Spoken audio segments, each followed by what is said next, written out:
So, welcome everyone. Um, Welcome to our June session of the Global Activist Network GAN's evening's discussions. First, a few housekeeping points. When the speaker is speaking, please, if you can, keep yourself on mute.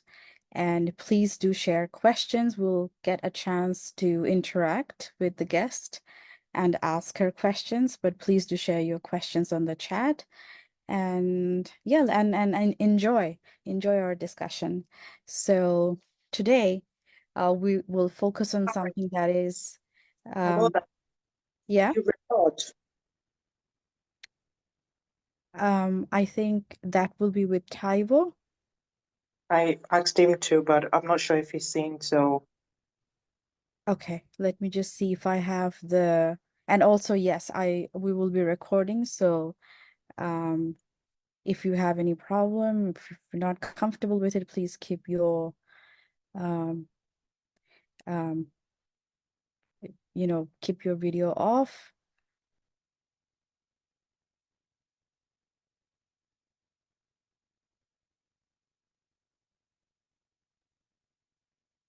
I've sent, okay, I think we're recording, so I'll start. So today we will focus on something that is probably the most topical, critical, and something that impacts us all. That is climate change and sustainability. It is also an area where we all need to unite and take collective action to save our planet. But there are very important questions that we need to ask, that we need to understand in order to even know what our actions should be.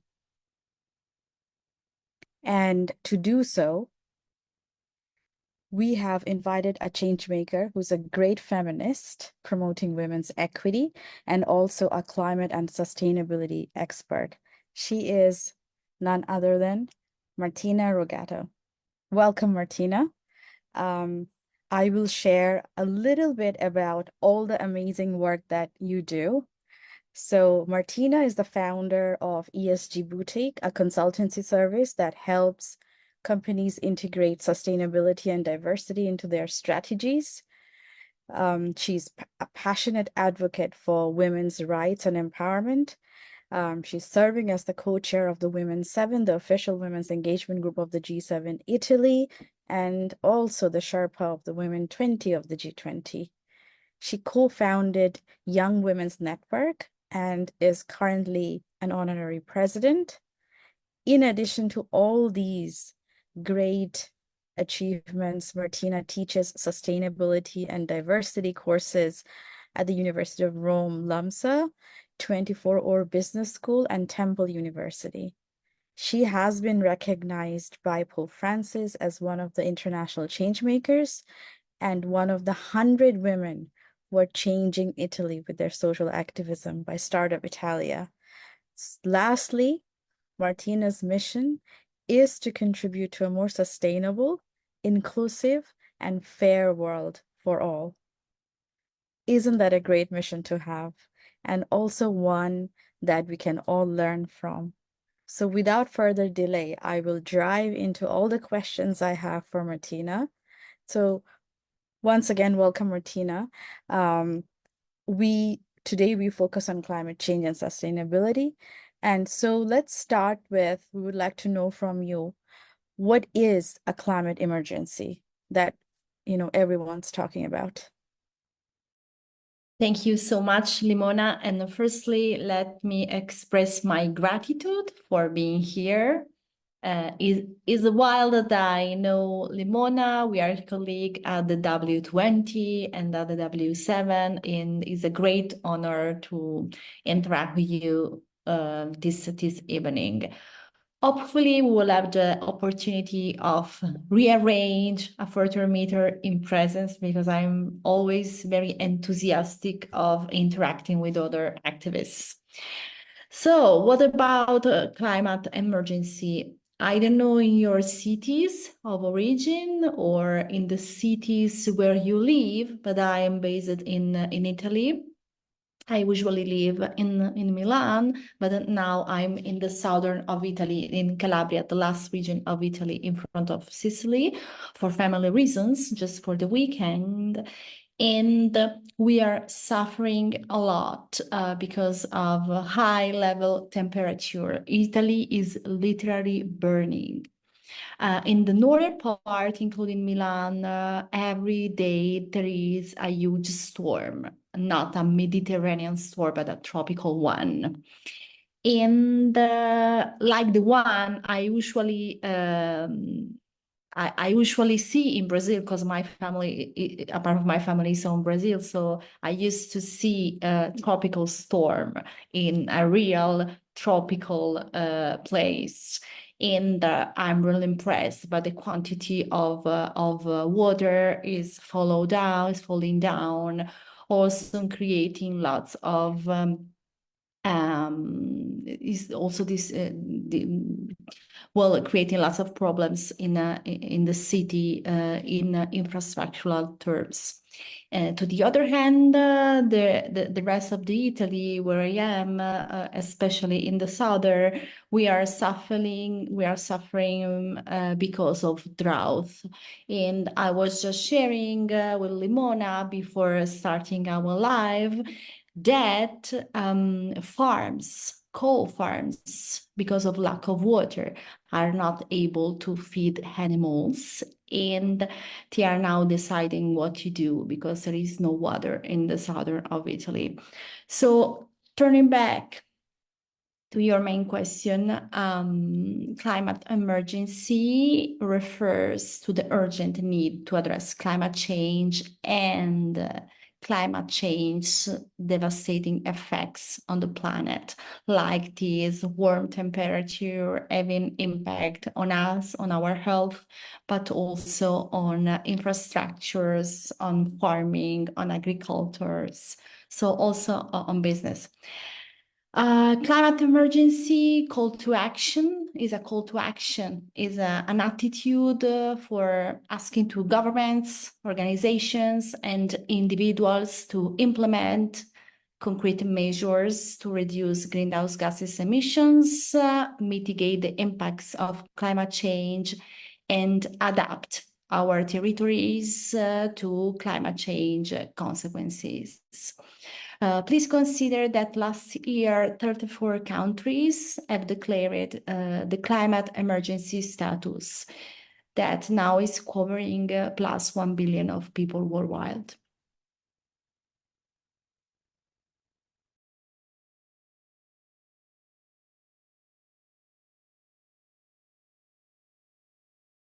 I think we had a little bit of administrative issue there, but thank you so much, Martina. So, I have noticed, and I was sharing this story with you, everywhere where I'm traveling, I have seen temperature changing. So where it's very cold, it's getting even colder, and where it's very hot, it's getting even hotter.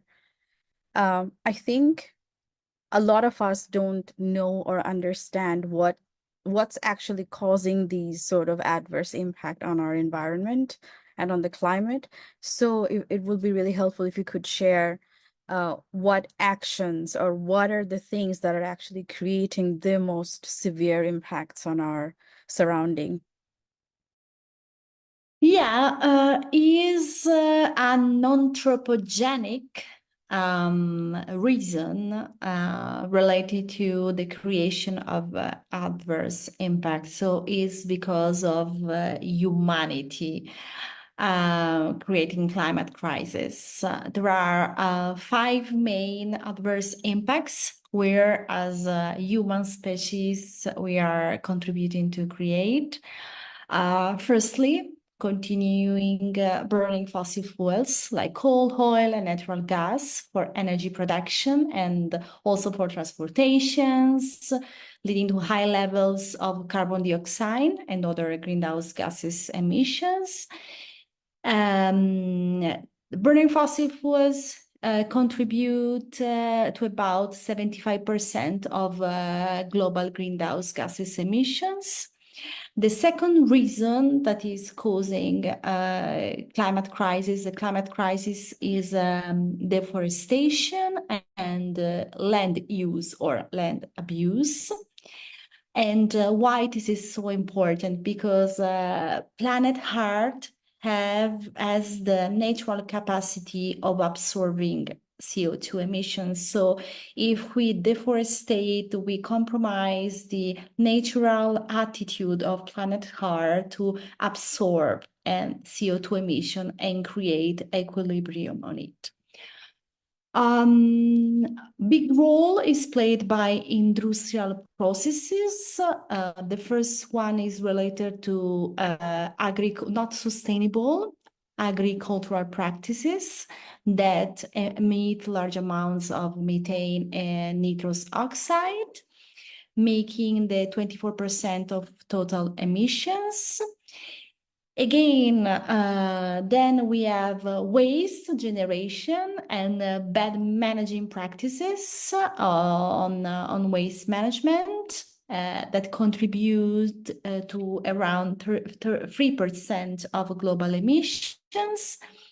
And please consider that excessive consumption and waste, particularly in the so-called high-income countries, irresponsible for 50% of global emissions. And last but not least, like a sort of trade union of the all over-mentioned points, is negationism. So do not recognize how urgent is working on climate crisis is also contributing in slowing down the global reply, the global response, putting in place concrete and successful solution. And we are continuing creating, because of cultural reasons, higher climate impacts. This is a very big issue. And negationism is mainly at the government level. We do not have enough education on this. We do not feel the emergency, the urgency of acting now without any more blah, blah, blah on it. And it also related to corporate behavior. As mentioned by Limona, I support companies in developing sustainability strategies.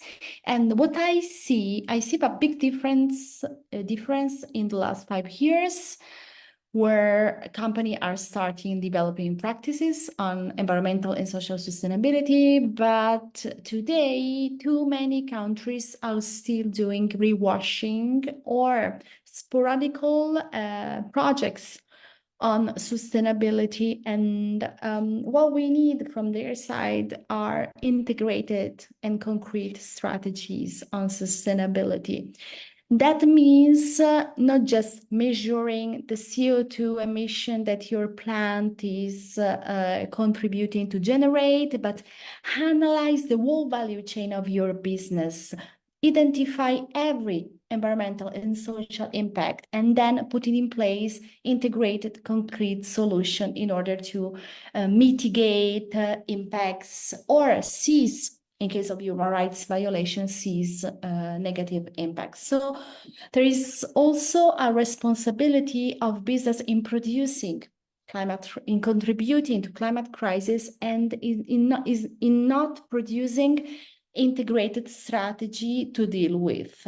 Lots of confusion, lots of lack of education on this. Thank you so much. Those were very important insights, Martina. I was going to come to this question a bit later on, but since you have sort of like touched on it, please could you help us understand what measures can we take to cut carbon emissions at the country level, where we ask states or, corporations to take action, but also at an individual level, what can we do as an individual or as a family to cut carbon emissions? Yes, sure. Firstly, let me start saying that it's our responsibility to deal with climate crisis. So we play a very important role in fighting against climate change. Every of us could contribute. So every drop counts really. Well, at country level, let's say there are some main actions that a country supposed to do. Firstly, transitioning to renewable energy sources like wind, solar, hydroelectric power, and so on. This could contribute to reduce CO2 emission by 70% by 2050, and this is a lot. But transitioning towards energy source like solar, hydroelectric, wind, and so on is very important, but we need not to forget the human rights part of renewables. And we should verify where the minerals that are fundamental for setting up these hydroelectrics or other engines, energy sources, tools, where these minerals came from, because reducing CO2 emission should also consider the important part related to human rights. For example, I don't know if you are aware of the fact that in the electric car engines, there is cobalt. Cobalt is one of the most dramatic conflict minerals. The 80% of the war cobalt came from DRC, Democratic Republic of Congo. So the paradox is that we are trying to move towards electric cars that are made by cobalt. And cobalt is extracted by something like in DRC 40 thousands of children, according to UNICEF, that are exploited in mines for extracting cobalts. Plus, also there are thousands of adults working in modern slavery for extracting cobalts. And all the revenues coming from this extraction process is also supporting local terrorism in DRC. So the paradox is that we are pushing for electrics, but the 80% of cobalt is coming from DRC, and cobalt is a fundamental material for the batteries of the electric cars. So the paradox is that for contracting CO2 emission, we are supporting human rights violation in specific part of the world. So it's very important to reduce CO2, but no one should be left behind. So we need also to take into consideration the human rights part. So, okay, transitioning away from fossil fuels, where other human rights violation, of course. Let's just think about Niger Delta or in whole human rights violation that oil and gas company like Total, Eni, and Shell did in those countries. But to the other hand, yes, welcome renewable energies, but without violating human rights. So transition to renewable is fundamental, but let's do not forget the human rights sides that today is a very big issues for human rights activists. Secondly, we should work on energy efficiency in buildings, in transportation, and in all industry. This would cut globally the 40% of global emissions. Then we're supposed to promote reforestation and restoration of forests and other ocean resources. Let's not forget that the oceans are the second best producer of oxygen. And concerning businesses, we should encourage more sustainable practices, for example, in agriculture, and also investing in alternative productions, in alternative meat productions, for example. And again, investing in different infrastructures for supporting a more sustainable cities. This is from a state's, let's say, point of views. At individual level, I did 3 years ago at TEDx. Unfortunately, is an Italian, but is named Hall Can Be Robin, can play the role of Robin. Is a reference to Batman and Robin, and the fact that Batman couldn't be so successful without a Robin, a number two supporting him here. So we do not need to be front woman or front man like Elena Gualinga or Greta Thunberg to support fighting against climate change. But every one of us could be in their own a little Robin and support the climate battle. For example, trying to be informed, trying to make sustainable consumption before buying anything, to looking at Google, maybe at Google or other alternative research web research engine, and trying to firstly ask to ourselves if we are aware where a specific t-shirt or a computer came from. So we're supposed to be informed and aware about sustainability, especially when we buy anything or when we invest on whatever from a financial point of views. So we suppose also to vote consciousness. We know that lots of people will go voting next year or in 2 years. So it's very important to support candidates that care about environment and have a team of sustainability experts able to put in place concrete solutions for fighting against climate change. This would be very important. And then in our daily life, we can reduce our energy consumption in our offices or houses. We can use public transportations. We can adopt a plant-based diet or reduce our meat consumption. And we can, why not, trying to be a little advocate for policies or products that are more environmental friendly. Why do not attend a seminar? Why do not ask for a more sustainable behavior to a specific company's organization or politicians? So it's very important in this historical moment that every one of us play its own roles in advocating for climate change.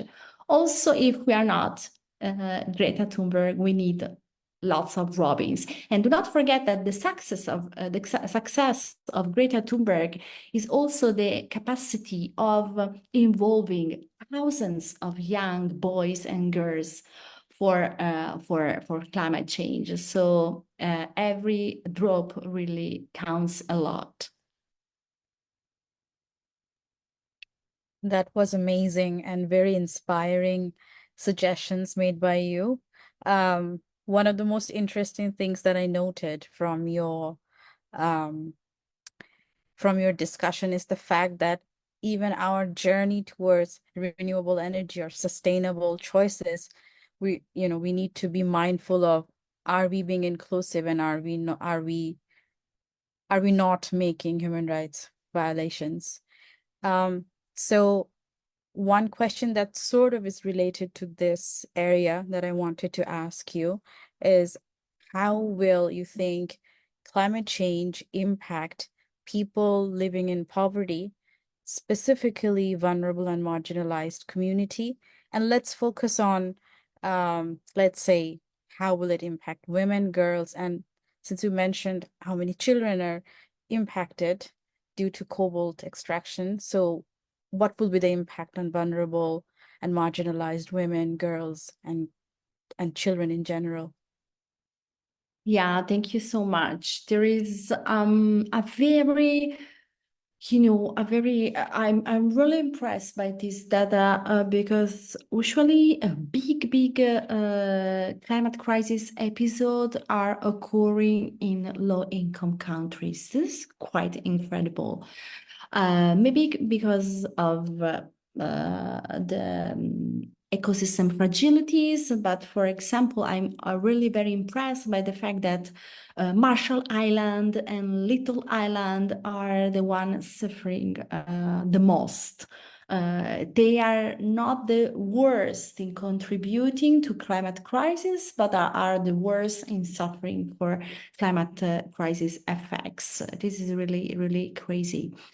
Well, the main impact indeed are related to the increased frequency and severity of natural disasters such as floods, droughts, storms that destroys homes and infrastructures. So it's also a matter of impact on the right to life of people and the right to live with dignity. Please consider that over the 80% of climate refugees are women. Climate refugees are those people displaced because of climate crisis episode, and that they need to move for surviving. Another impact is related to the reductions in terms of access to clean water, to food and other essential resources. That again is related to the right to life of people, the right to access to food, and is considering the fact that this climate crisis episodes are occurring the most in low-income countries. Climate crisis is exacerbating existing inequalities. And United Nations unfortunately estimated that climate change could push, and this is tremendous, an additional 100 million of people into poverty by 2030. Another problems is related to the higher susceptibility to health problems due to poor living conditions and lack of access to health care. And so climate change is also impacting in the right to health and of people and if we consider women also to sanitary hygiene, and there is also the so-called period gap, menstrual gap, so the opportunity of not having basic menstrual product as a climate change effects. And well, this is also implies also economic losses with people losing their houses, losing their businesses, and other economic and financial effects that again are exacerbating inequalities. Concerning women, please, let's do not forget that climate change is never gender neutral, and its consequences impacts more women than men, is not because of biological reasons, but is because of inequality. I will provide you an example. In those countries where women are not allowed to play sports, This means that women supposed not to be able to swim because swimming supposed to be forbidden by law. Let's imagine what will happen in case of floods or in case of tsunami. People able to swim will have higher probabilities to survive. So if women are not allowed to play sports, are not allowed to swim, they have higher probability to lose their life. Again, it's not a matter of biology, it's a matter of not having the same rights as men. And I give you another example. Women are affected a lot because of climate change consequences, also in terms of safety and integrity. They are victim of violence in cases of climate emergencies. What is happening in the last weeks in Brazil, in the southern of Brazil, for example? Brazil is suffering a lot because of flooding episodes. What is happening is that there are lots of refugees and displaced persons. And local authorities discovered that wasn't safe to move women and girls in the same building with men because of the highest episode of violences and harassment they had.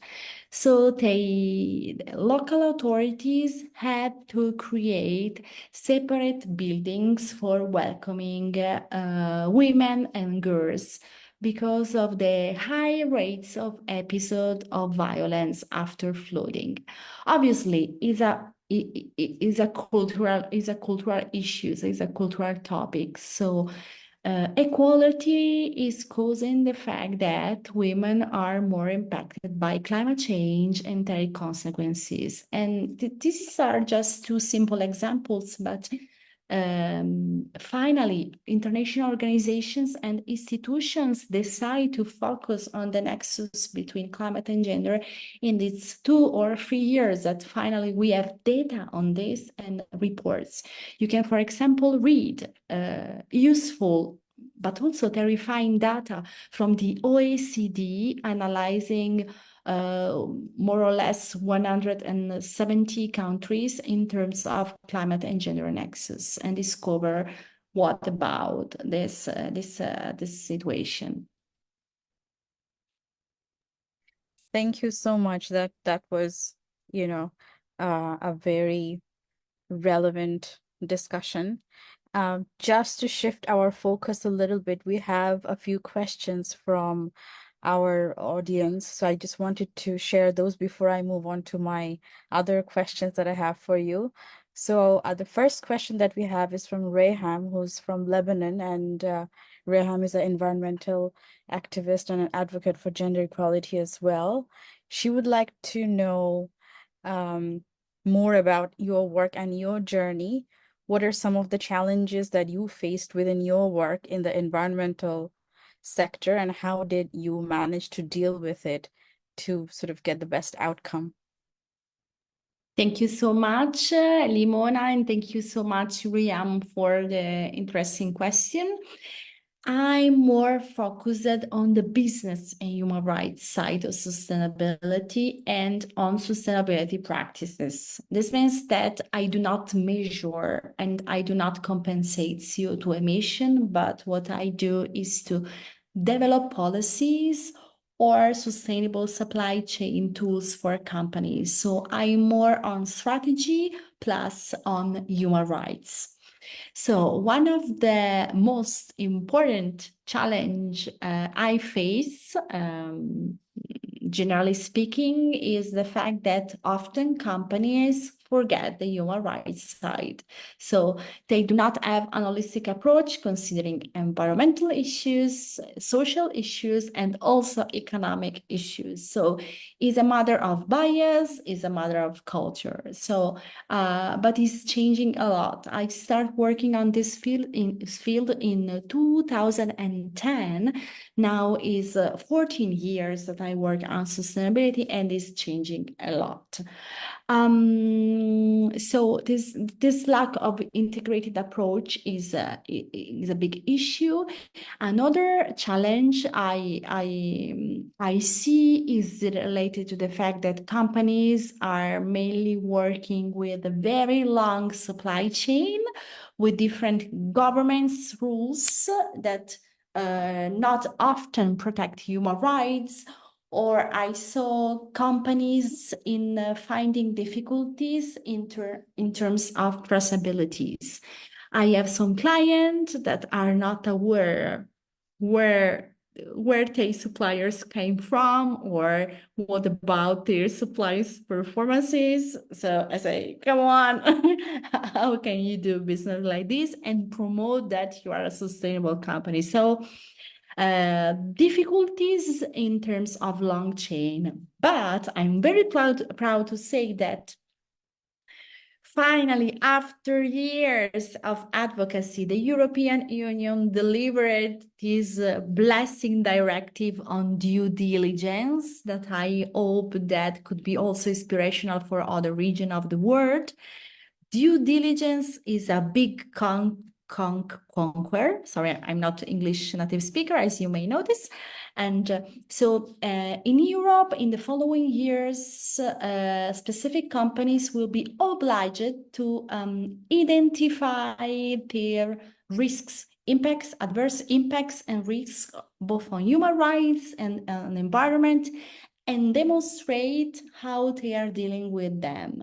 And these human rights and environmental adverse impacts should be developed along the whole value chain. This is a very progressive approach. Now we will see how European member states will implement this directive, but we are very happy of this. That will change a lot. This means that also, for example, an Italian oil and gas wouldn't continue to violate human rights in other countries, because this directive says not that Italian or European companies, but all European companies should map adverse impacts in their value chain, no matter where they are. If they do not do so, product and services can't enter into the European market. So this is impressive. I'm very enthusiastic of the role of the European Union on this. Let's see the new parliament.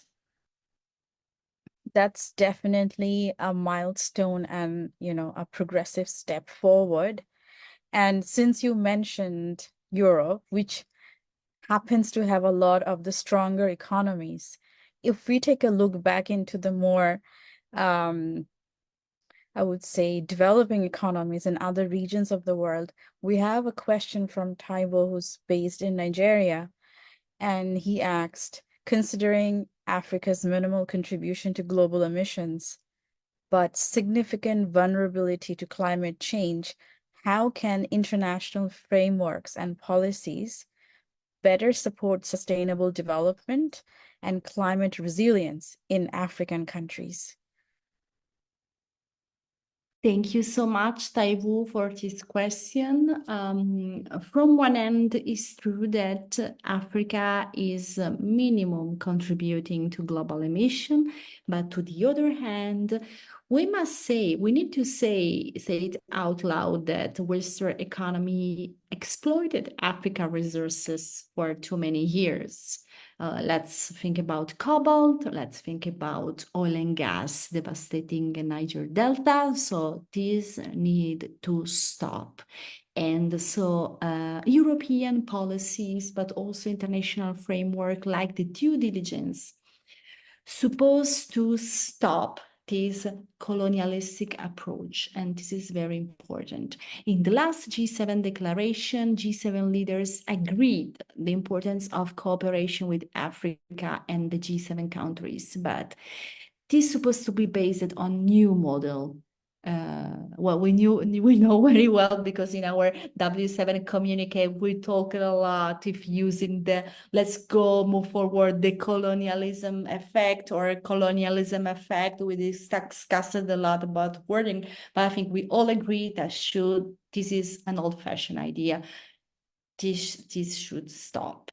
And I think that when you have a new market or a new, let's say, new economy, you have a green field to do not commit the same mistakes of Europe or some Northern American countries and start from the scratch new sustainable business. So not like the European trying to move towards sustainability, but start sustainability from the scratch. I think this is a big, huge opportunity.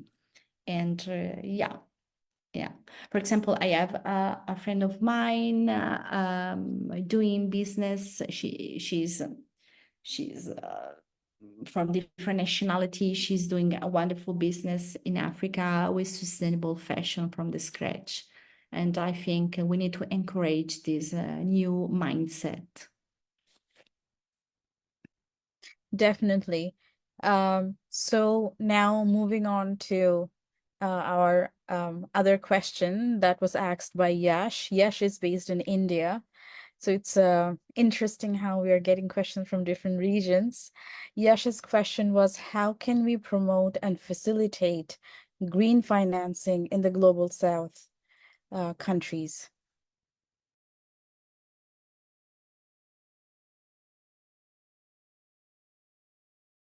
Okay, sorry, I couldn't switch on my microphone.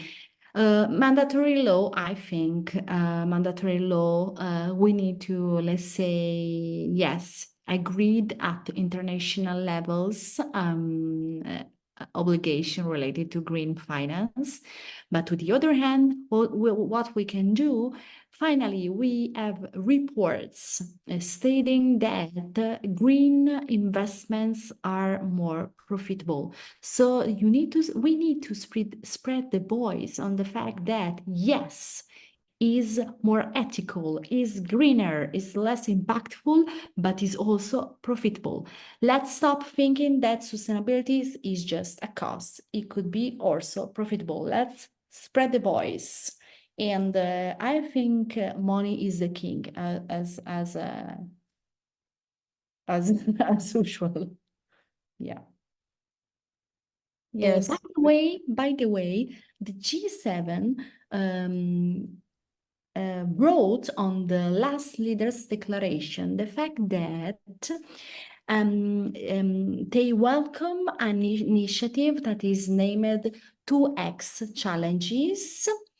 There are some financial institutions, I think Limona know better than me because I'm not a financial girl. DFIS will deliver $20 billion for investments in women entrepreneurship for also green projects. So yeah, despite all, I'm confident on finance. You know, when we started to be more sustainable and finally accepting sustainability, when finance started to be interested too on sustainability. I saw this different when the finance world woke up and say, haha, interesting to sustainability, what is it? In the last 5 years, I don't know your point of view, Limona, but where this changed a lot because of finance interest on sustainability. This is crazy. Like you said, Martina, I mean, if people only get, or organizations only get serious when there's the talk of money involved. And I think very much the points you made that a business case needs to be made for green financing at every level. Yeah, so those were the questions. I'm going to go back to some questions that I wanted to ask you. So generally, there's a debate. Some people like to say, there is no climate change, and others are suffering the impact of it. So what I wanted to ask you is, will our actions be sufficient to prevent the impact of climate change, or is it too late?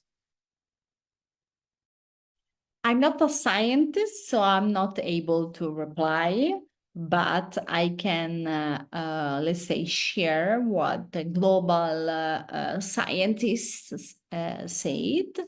They say that we are on time, but we need to run. So stop wasting time and let's run. Definitely. And I think we all, like we discussed today, we all have a role to play here. I also wanted to ask you, and you have touched on a lot of it already. I wanted to ask you, what should states be doing, or what are your top recommendations to sort of prevent further climate change? Firstly, let's stay focused on adaptation. For people that are not aware on what adaptation means to, well, be aware on the fact that climate crisis is producing consequences. So in trying to prepare infrastructure to, let's say, respond to the climate effects. So is a reactive approach. So we are aware that we will have consequences and we need to be ready to, let's say, to reduce the impacts and the consequences. But this is not enough. We need a more proactive approach in terms of preventing planning, in terms of enforce targets for mitigating climate change and for reducing CO2 emissions. We need to concretely ex ante invest in renewable energy infrastructures, also introducing a gender intersectional approach on planning. We need to promote sustainability practices with incentives, because the main, let's say, complaint from companies related to climate and sustainability practices development is a matter of money. So we need to support them, we need to incentivize them, and then we need also to support research and innovation on new technology, new low carbon economy solution, and so on, that also have a human rights based approach for do not reply the mistakes related to cobalt, for example. And I think that we need to cooperate more among states for sharing solution. I don't know your position related to COVID, but we were able to find quicker vaccine because of cooperation of research. I think that climate is an emergency and we need to have an extraordinary approach based on collaboration and sharing of ideas, innovations, and technologies. Thank you, Martina. That was very helpful. We have a comment from Yash. Yash said the Industrial Revolution was always more inclined towards technology instead of socioeconomic changes. In the contemporary times, we need to address these challenges the world is facing right now in terms of climate change, and we need to start acting. Totally agree with Yash's point. I'm going to, for the sake of time, move on to a question from Gertrude, who's one of the co-founders of GAN. and she's based in the UK. Gertrude asked, as we head to COP29, what are your expectations, especially regarding the climate finance commitments made by world leaders in the previous years? Are there any concrete or visible actions, or is it just a formality we have been used to?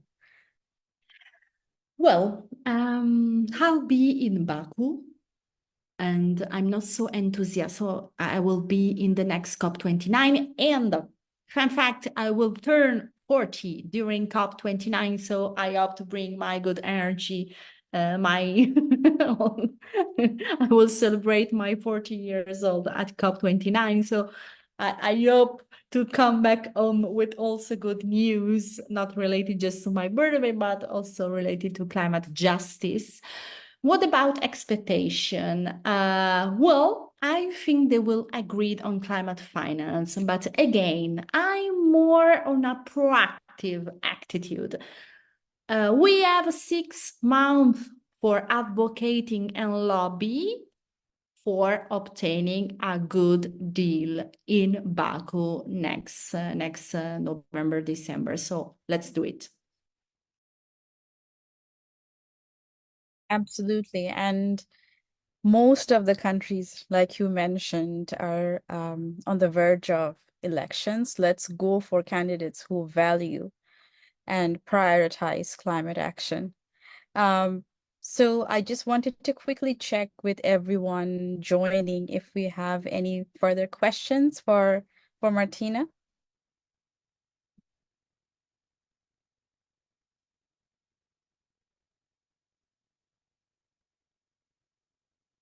And if may I add, related to Gertrude's questions, this year we are expecting something more on the gender and climate nexus, because there is a big constituency with all NGOs and associations working on climate justice and gender challenges that revised last year, last COP, participated, was involved in the gender action plan. So this year we need to speak out loud for improving the gender nexus. Well, I think a nice signal came from the G7. I don't know your point of view, Limona, but we had both climate finance and climate resilience, so adaptations, gender nexus. So now we need to switch also on mitigation, right? But I would like to encourage a more ambitious approach on climate and gender nexus. Yeah. No, I totally agree with you. And I think with every year passing, we are becoming more aware, more conscious, and we're addressing more topics in our communiques. And this has been, I've seen a lot of changes happening in the last 2, 3 years in terms of how we are advancing with our demands in our communique. So definitely we are more conscious now about this. I'm just going to check again if we have any more questions for Martina before we end today's enlightening session.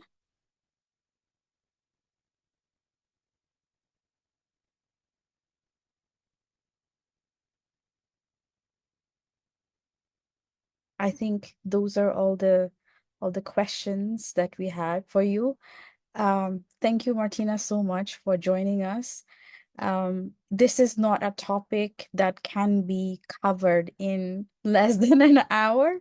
We need many hours, we need many discussions, and it was sort of like an attempt to touch slightly on some of the common questions that people who probably have no background on climate action or have very basic backgrounds. This was an attempt to sort of clarify some of the questions for them.